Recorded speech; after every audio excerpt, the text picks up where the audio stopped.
ನಿಮ್ಗಳ ಗಮನಕ್ಕೆ ತರಲೇ ಅದು ಹೇಗೆ ಸರ್? ಒಂದು ಅಗ್ರಿಮೆಂಟ್ ಅಂತ ಇರುತ್ತೆ, ಒಂದು ಮಾತುಕತೆ ಅಂತ ಇರುತ್ತೆ, ಇವೆಲ್ಲವೂ ನೀವು ಹೇಳ್ತಿರೋದು ಒಂದ್ ರೀತಿ ಹಗಲು ದರೋಡೆ ತರ ಕಾಣಿಸ್ತಾ ಇದೆ. ಪ್ಲಾನ್ ಮೇಡಮ್ ಇವಾಗ ನಾನು ಚೇಂಬರ್ಗೆ ಅವತ್ತು ನನ್ನನ್ನು ಕರೆಸಿ, ಇವಾಗ ನಾನು ದುಡ್ಡು ಹಾಕಿರೋ ಚೇಂಬರ್ಗೂ ಗೊತ್ತಿತ್ತು. ಫಿಲ್ಮ್ ಚೇಂಬರ್ ಅಲ್ಲಿ ದೊಡ್ಡವ್ರು ಇರ್ತಾರೆ, ಅವ್ರಗಳಿಗೆ ಇದು ಯಾವ್ದು ಗೊತ್ತಿರ್ಲಿಲ್ವಾ? ಹಾಗಾದ್ರೆ ಅವ್ರೇನೋ ಏನು ಕಣ್ಣಿ ಕಟ್ಕೊಂಡು ನ್ಯಾಯ ಕೊಡ್ತಾರ ಅಲ್ಲಿ? ಅದೇ ಮಾಡಿರೋದು ಮೇಡಮ್, ನನ್ಗೆ ಅನ್ಯಾಯ ಆಗಿರೋದೇ ಅಲ್ಲಿ ಮೇಡಮ್.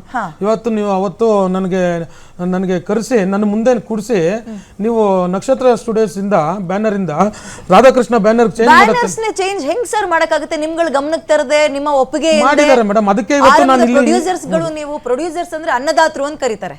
ನೀವಲ್ಲಿ ದುಡ್ಡು ಹಾಕಕ್ ರೆಡಿ ಇದ್ರೆ ಒಬ್ಬ ಕ್ಯಾಮ್ರಾಮನ್ ಇಂದ ಹಿಡಿದು ಮೇಕಪ್ ಆರ್ಟಿಸ್ಟ್ ತನಕ ಹೀರೋ ಹೀರೋಯಿನ್ ಅಲ್ಲಿರುವಂತಹ ಎಲ್ರಿಗೂ ಅವತ್ತಿನ ಊಟ ಹಾಕದೆ ನೀವುಗಳು.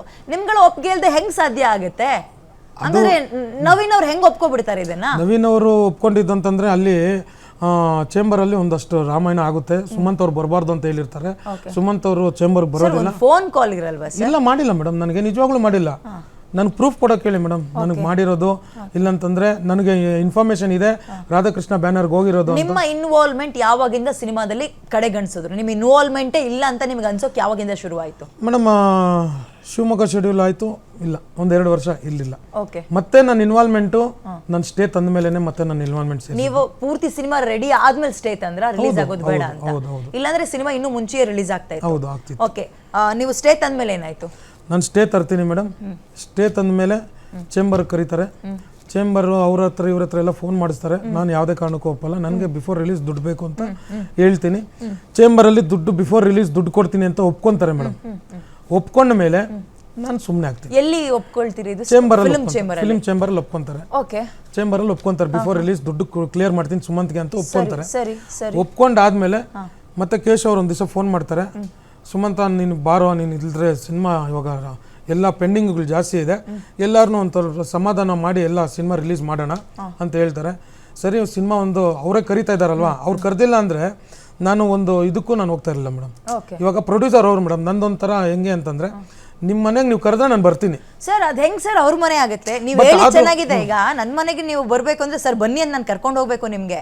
ಬಟ್ ಇದು ನೀವು ಒಂದು ಹಣ ಹಾಕಿ ಬೆಳೆಸಿದಂತಹ ಸಿನಿಮಾ ಮಾಡ್ತಾ ಇರೋ ಸಿನಿಮಾ, ಅದ್ ಹೆಂಗ್ ಸರ್ ಅವ್ರ ಮನೆ ಆಗುತ್ತೆ? ಬರ್ಕೊಟ್ಟಂಗ್ ಮಾತಾಡ್ತಾ ಇದ್ರಲ್ಲ ಸರ್. ಅಲ್ಲ ಮೇಡಮ್, ನನ್ನ ಮನೆಯಲ್ಲಿ ಇವಾಗ ಡೈರೆಕ್ಟರ್ ಅದೇ ಬೈತಾ ಇದ್ರು ಯಾವಾಗೂ, ನೀನ್ ಯಾವಾಗ ಬೇಕು ಬರ್ಬೋದು. ಬಟ್ ಏನಂತಂದ್ರೆ ಮೇಡಮ್, ಇಲ್ಲ ಅಲ್ಲಿ ಕರೆದಾಗ ಒಂಥರ ನಮ್ಗೆ ಈಗ ಒಂದು ಎಲ್ಲೋ ಒಂದು ಮನೆ ಯಜಮಾನ ವೀಕ್ ಆದಾಗ ಹೊರಗಿನವ್ರು ಬಂದು ಅಟ್ಯಾಕ್ ಮಾಡ್ತಾರೆ ಮೇಡಮ್. ಮಾಡ್ತಾರೆ ಅಂದ್ರೆ ಅವಮಾನ ಆಗ್ತಾ ಇದ್ದಾಗ ಎಷ್ಟು ಅಂತ ತಡ್ಕೊಳಕ್ ಆಗುತ್ತೆ ನಮ್ಗೆ? ಇವಾಗ ನಮ್ಮನ್ನೆಲ್ಲೂ ಗುಡ್ಸಲ್ಲ, ಏನು ಮಾಡಲ್ಲ ಅಂದಾಗ ನಮ್ಗೆ ಹೆಂಗೆ ನೋವಾಗುತ್ತೆ ಇಲ್ವಾ? ಇವಾಗ ಸುಮಂತ್ ಅಂತ ಹೇಳ್ಬಿಟ್ಟು ನಿನ್ ಮೆಸರು ಹಾಕಿ ಎಲ್ಲ ಮಾಡಿದ್ರೆ ಅರ್ಥ ಆಯ್ತಾ, ನಮ್ಗೂ ಒಂದು ಗೌರವ ಸಿಗುತ್ತೆ. ನಮ್ಗೆ ಅಲ್ಲಿ ಅವಮಾನ ಆಗ್ತಾ ಇದ್ರೆ ನಾವ್ ಹೆಂಗ್ ಹೋಗಿ ಬಂದು ನೀವು ಆಗ ಮತ್ತೆ ನೀವು ಸ್ಟೇ ತಂದ್ರಿ ಅಂತ ಹೇಳಿದ್ರಿ, ಫಿಲ್ಮ್ ಚೇಂಬರ್ ಅಲ್ಲಿ ಇದ್ರು. ಇದೆಲ್ಲ ಆದ್ಮೇಲೆ ನೀವು ಮತ್ತೆ ಫಿಲ್ಮ್ ಚೇಂಬರ್ಗೆ ಹೋಗ್ಲೇ ಇಲ್ವಾ ಸರ್? ಮೇಡಮ್, ಫಿಲ್ಮ್ ಚೇಂಬರ್ ಅಲ್ಲಿ ಏನಾಗುತ್ತೆ, ರಿಲೀಸ್ ಬಿಫೋರ್ ಕೊಡ್ರಿ, ನೋಡ್ರಿ ಸಿನಿಮಾ ಚೆನ್ನಾಗಿ ಬಂದಿದೆ ಅಂತ ಹೇಳ್ತಾ ಇದ್ದೀರಾ, ನಂಬಿಕೆ ಇದೆ. ಇವತ್ತು ಕನ್ನಡ ಸಿನಿಮಾಗಳು ಕಡಿಮೆ ಇದೆ, ಒಂದು ಒಳ್ಳೆ ಸಿನಿಮಾ ಅಂತ ನೀವು ಹೇಳ್ತಿದ್ದೀರಿ. ಜೊತೆಯಲ್ಲಿ ಮಾಡ್ಕೊಂಡು ಅಂಡರ್ಸ್ಟ್ಯಾಂಡಿಂಗ್ ಮಾಡ್ಕೊಂಡು ಮಹಾಶಯರೆಲ್ಲ ಇವತ್ತು ಎಲ್ಲೋದ್ರು ಸರ್? ಇಲ್ಲ ಮೇಡಮ್, ನಾನು ಮೊನ್ನೆನೂ ಹೋಗಿದ್ದೆ ಚೇಂಬರ್ಗೆ, ಹೇಳಿದೆ ನೀನು ಅಗ್ರಿಮೆಂಟ್ ಮಾಡ್ಕೊಂಡಿದ್ದೀಯಲ್ಲಪ್ಪ, ಹಿಂದಿ ಏನೋ ಬರ್ಕೊಟ್ಟಿದ್ದಾರೆ ಅಂತ ನಮಗೂ ಹೇಳ್ತಾ ಇದ್ದಾರಲ್ವಾ, ಕೇಳು ಅಂತ. ಸರ್, ನಾನು ಹಿಂದಿ ಬರ್ಕೊಟ್ಟಿದ್ದಾರೆ, ಪೇಪರಲ್ಲಿ ಮಾತ್ರ ಇದೆ. ಕಂಟೆಂಟ್ ಕೇಳಿದ್ರೆ ಪ್ರಾಣ ಬೆದರಿಕೆ ಆಗ್ತಾ ಇದ್ದಾರೆ, ಕೆಟ್ಟ ಮಾತುಗಳನ್ನ ಮಾತಾಡ್ತಾರೆ. ನಮ್ಮ ತಾಯಿ ಹತ್ರ, ಹೆಂಡತಿಯಂದ್ರ ಹತ್ರ ಎಲ್ಲ ಹೋದ್ರೆ ಕಷ್ಟ ಆಗುತ್ತೆ, ತಪ್ಪಾಗುತ್ತೆ ಸರ್. ಫಿಲ್ಮ್ ಚೇಂಬರ್ ಸಿನಿಮಾದ ಪರವಾಗಿ, ಸಿನಿಮಾಕ್ಕೆ ನ್ಯಾಯ ಒದಗಿಸಿದವರ ಪರವಾಗಿ ನಿಂತ್ಕೋಬೇಕಾ ಅಥವಾ ಒಂದು ಫೇವರಿಸಮ್ ಮಾಡಬೇಕಾ ಸರ್? ಮೇಡಮ್, ನ್ಯಾಯ ಪರ ನಿಂತ್ಕೋಬೇಕಲ್ವಾ ಮೇಡಮ್? ಚೇಂಬರ್ ಇರೋದು ಅದಕ್ಕೆ ಅಲ್ವಾ ಮೇಡಮ್? ಹೌದು. ಬಟ್ ನನ್ಗೆ ನ್ಯಾಯ ಸಿಗ್ಲಿಲ್ವಲ್ಲ ಮೇಡಮ್, ಅದಕ್ಕೆ ನಾನು ನಿಮ್ಮ ಹತ್ರ ಬಂದು ನಿಮ್ಮ ಚಾನೆಲ್ ಸರ್. ಈಗ ನೋಡಿ, ನಾವು ನಿಮ್ಗಳನ್ನ ನೋಡುವಂತಹ ದೃಷ್ಟಿಕೋನವೇ ಬೇರೆ ಇರುತ್ತೆ. ಪ್ರೊಡ್ಯೂಸರ್ ಅಂದ್ರೆ ಒಂದು ಗತ್ತು, ಪ್ರೊಡ್ಯೂಸರ್ ಹಿಂದೆ ಉಳ್ದಂತವ್ರು, ಅದು ಎಂತ ದೊಡ್ಡ ಹೀರೋ ಆಗಿರ್ಲಿ, ಹೀರೋಯಿನ್ ಆಗಿರ್ಲಿ, ಹೀರೋಗಳು ಒಪ್ಕೊಳ್ತಾರಲ್ಲ ಸರ್, ಪ್ರೊಡ್ಯೂಸರೇ ದೇವ್ರು ನಮ್ಗೆ ಅಂತ ಪ್ರೊಡ್ಯೂಸರ್ ಇವತ್ತು ನನಗೆ ಅನ್ಯಾಯ ಆಗಿದೆ ಅಂತ ಈ ತರ ಕೈ ಚೆಲ್ ಕೂತಿರೋದು ನಾನಂತೂ ವೆರಿ ಫಸ್ಟ್ ಟೈಮ್ ಸರ್ ಕೇಳ್ತಾ ಇರೋದು. ಈಗ ಬೇರೆ ಏನೇನೋ ಆರ್ಟಿಸ್ಟ್ಗಳಿಗೆ ಅನ್ಯಾಯ ಆಯಿತು ಅಂತನೋ, ಡೈರೆಕ್ಟರ್ಗಳಿಗೆ ಅನ್ಯಾಯ ಆಯಿತು ಅಂತನೋ, ಮತ್ತೊಂದೋ ಮಗದೊಂದೋ ಕೇಳಿದ್ವಿ. ಪ್ರೊಡ್ಯೂಸರೇ ನನಗೆ ಅನ್ಯಾಯ ಆಗಿದೆ ಅಂತ ಬಂದು ಕೇಳ್ತಾ ಇರೋ ಸುದ್ದಿ ನಾನು very first time sir. Madam, ಅನ್ಯಾಯ ಆಗಿದೆ ಅನ್ನೋದಕ್ಕೆ ನನ್ನ ಹತ್ರ ಎಲ್ಲ ಥರ ದಾಖಲೆಗಳು ಇಟ್ಕೊಂಡಿದ್ದೀನಿ ಮೇಡಮ್. ಇವತ್ತು ನಾನು ಸೂಸೈಡ್ ಮಾಡ್ಕೋಬೇಕು ಮೇಡಮ್. ಅದೆಲ್ಲ ಮಾತಾಡ್ಬಿಡಿ. ನಮ್ಮ ಪರಿಸ್ಥಿತಿ ನನಗೆ ಇದ್ದವನಲ್ಲ ಮೇಡಮ್, ನಾನು ಹೆಂಗೋ ಬದುಕ್ತಾ ಇದ್ದೆ ಮೇಡಮ್. ಇವತ್ತು ಎಂಥ ಪರಿಸ್ಥಿತಿಯಲ್ಲಿ ಇದ್ದೀನಿ ನನಗೆ ಗೊತ್ತು. ಕೇಶವ್ ಅವ್ರಿಗೂ ನಿಮಗೂ ಏನು ವೈಮನಸ್ಸು ಸರ್? ಅಂದ್ರೆ ಈಗಿರುವಂತಹ ಏನು ಪ್ರೊಡ್ಯೂಸರ್ ಅಂತ ಕರೆಸ್ಕೊಳ್ತಾ ಇದ್ದಾರೆ, ಅವ್ರಿಗೂ ನಿಮ್ಮ ನಡುವೆ ಏನಾದ್ರು ವೈಮನಸ್ಸಿದೆಯಾ?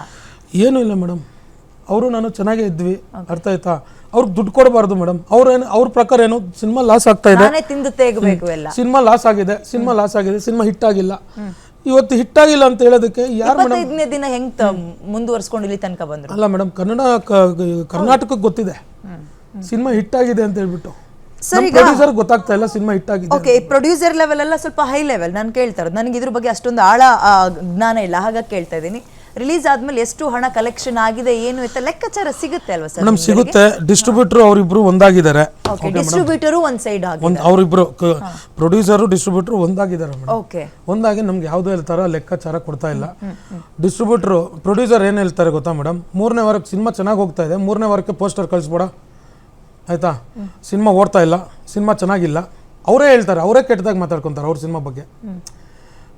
ನೀವು ಪೂರ್ತಿ ಅವ್ರ ಸಿನಿಮಾ ಬಿಡಿ ಸರ್, ನೀವು ಇದೀರಿ ಸರ್ ಆ ಸಿನಿಮಾದಲ್ಲಿ. ಬಟ್ ನಮ್ಗೆ ಆಧಾರ ಸರ್, ನಿಮ್ಮಿಂದನೇ ಶುರುವಾಗಿದ್ದು ಸಿನಿಮಾ.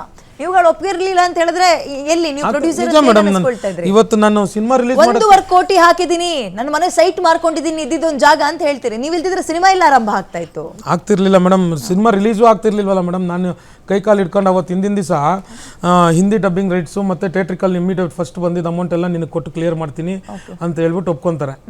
ಒಪ್ಕೊಂಡ್ಮೇಲೆ ಮತ್ತೆ ಸಿನಿಮಾ ರಿಲೀಸ್ ಮಾಡೋದಕ್ಕೆ, ನಮ್ಮ ಸಿನಿಮಾದವನಾಗಿ ರಿಲೀಸ್ ಮಾಡೋದಕ್ಕೆ ಅನುಮತಿ ಕೊಡ್ತೀನಿ. ರಿಲೀಸ್ ಆಯಿತು, ಚೆನ್ನಾಗಿ ಆಗ್ತಾಯಿತ್ತು. ಸಿನಿಮಾ ಬಗ್ಗೆ ಕೆಟ್ಟದಾಗ ಮಾತಾಡ್ತಾರೆ, ನಮ್ಮ ಬಗ್ಗೆ ಕೆಟ್ಟದಾಗ ಮಾತಾಡ್ತಾರೆ, ಡೈರೆಕ್ಟರ್ ಬಗ್ಗೆ ಕೆಟ್ಟದಾಗ ಮಾತಾಡ್ತಾರೆ, ಹೀರೋ ಸರ್ನೂ ಕೆಟ್ಟದಾಗ ಮಾತಾಡ್ತಾರೆ. ನಾವು ಅದನ್ನೆಲ್ಲ ಹೇಳೋಕ್ಕಾಗುತ್ತಾ ಮೇಡಮ್?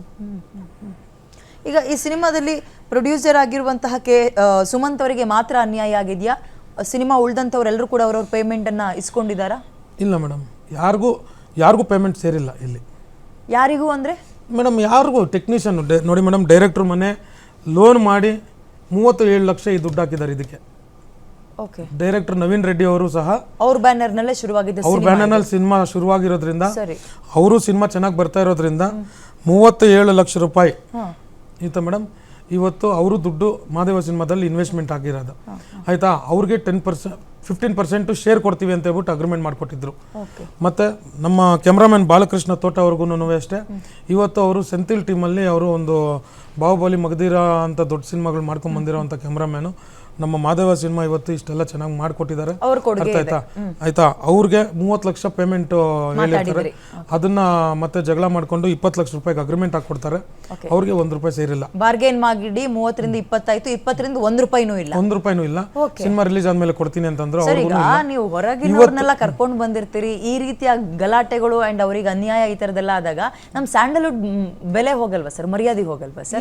ಒಬ್ರು ಮಾಡೋ ಕೆಲ್ಸಕ್ಕೆ ನೋಡಿ ಈಗ ಏನಾಗುತ್ತೆ ಗೊತ್ತಾ, ಕೇಶವ್ ಅವ್ರಿಗೆ ಫೋನ್ ಮಾಡಿದ್ರೆ ನೀನ್ ಯಾರೋ ಗೊತ್ತಿಲ್ಲ ನನಗೆ, ಇಲ್ಲ ಅಂದ್ರೆ ಅವ್ರಿಗೂ ಅಷ್ಟೇ ಕಾಲ್ ಮಾಡೋಣ ಸರ್. ನಾವು ಖಂಡಿತ ಒಂದು ಬ್ರೇಕ್ ತಗೊಳ್ತೀನಿ, ಬ್ರೇಕ್ ಆದ್ಮೇಲೆ ಟ್ರೈ ಮಾಡೋಣ. ಯಾಕೆ ಇವರ ವರ್ತನೆ ಹೀಗೆ ಬದಲಾಯಿತು, ಹಣಕ್ಕೋಸ್ಕರ ಮಾತ್ರನಾ? ಇದ್ರ ಬಗ್ಗೆ ಚರ್ಚೆ ಮಾಡೋಣ, ಮಾತುಕತೆ ಆಡೋಣ, ಅವ್ರನ್ನೂ ಸಾಧ್ಯ ಆದರೆ ಮಾತಾಡ್ಸೋಣ. ಆ್ಯಂಡ್ ಉಳಿದಂಥ ಸಿನಿಮಾದ ಟೆಕ್ನಿಷಿಯನ್ಸ್ಗಳಿಗೂ ಪ್ರಯತ್ನ ಪಡೋಣ ಮಾತಾಡೋಕ್ಕೆ. ಒಂದು ಬ್ರೇಕ್ ಆದಮೇಲೆ